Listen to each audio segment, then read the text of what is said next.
Akabenje kano kaguddewo ku ssaawa nga 2 ez'ekiro ekimotoka kya Fuso namba UBB 059Z bwe kingiridde emmotoka ya Prado Land Cruiser namba UAA 053 era nereka nga bonna ababaddemu okubadde ne ssentebe wa disitulikiti Hoima n'omukuumi we nga zembuya Ageesigika zengoye.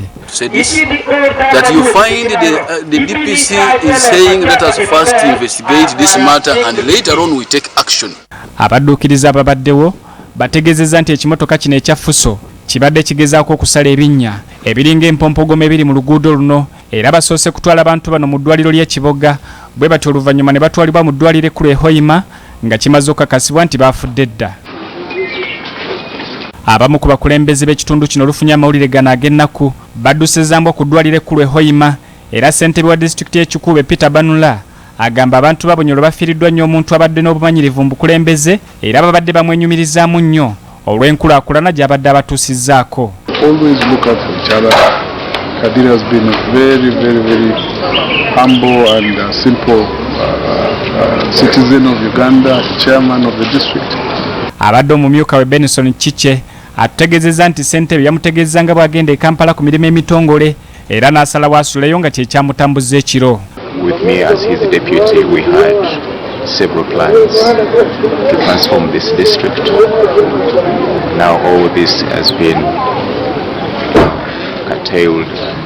Abamu ku baakolako naye okubadde Dr. Joseph Luyonga ng'ono embaka w'ekibuga ky'e Hoima ate nga yakolako n'omugenzi bwe yali akolanga akulira ebyobulamu mu disitulikiti y'e Hoima n'abalala bagamba nti omugenzi abadde abawa amagezi ng'abakulembeze era ng'akolaganira wamu nabo. And of course, encouraging that as a person has been with the DHO, with people, that would be very difficult for me to go through, and of course I did that. And he was very happy with me, and of course up now, even before he died, we have been working together. Natenga madara mpola ebisalivu nabwe mu bana ati omukusasa okungi kali abayirangire abayirangire. Omugenzi yayingira ebyobufuzi nga kansala w'abavubuka mu disitulikiti Hoima okuva mu mwaka ogwa 2021 okutuusa mu 2006 oluvannyuma yafuuka kansala w'eggombolola y'e Busiisi okugenda ku disitulikiti okuva mu mwaka ogwa 2006 okutuusa mu mwaka ogwa 2011. Ono yamala n'alondebwa nga ssentebe w'eggombolola y'e Busiisi munisipaali y'e Hoima okuva mu mwaka ogwa 2011 okutuusa mu 2016 bwe yalondebwa ku bwa ssentebe wa disitulikiti era abadde yakabumalamu emyaka 7.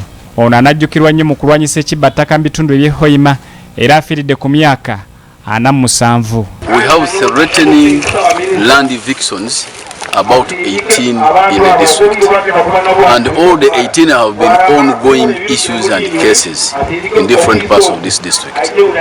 And the biggest problem of now we are having illegal evictions and whatever is the conflict and the confusion within police. I don't want to fear to say this, that you find the DPC is saying let us first investigate this matter and later on we take action.